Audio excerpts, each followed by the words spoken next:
నమస్తే, welcome to IDTV. కీర దోసకాయ మనకి ఎండాకాలంలో చాలా ఉపయోగపడుతుంది.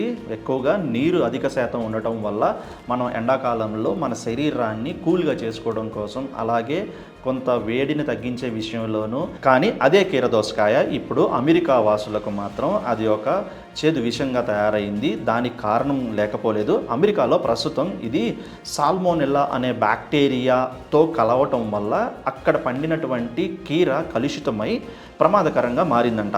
ఏప్రిల్ 29 నుండి మే 19 వరకు కూడా మధ్య పండినటువంటి కీర దోసకాయ పంట ఏదైతే ఉందో అది తిన్న కొంతమందికి అనారోగ్య పాలవటం, ఆసుపత్రిలో చేరటం వంటి సమస్యలు ఎదురవుతున్నాయి. ముఖ్యంగా చెడిపోయిన కీరలు అవి చెడిపోయాయా, లేకపోతే వాటిలో ఉన్నటువంటి బ్యాక్టీరియా ఈ అనారోగ్యాలకి కారణం అనేది కూడా పరిశోధన జరుగుతోంది.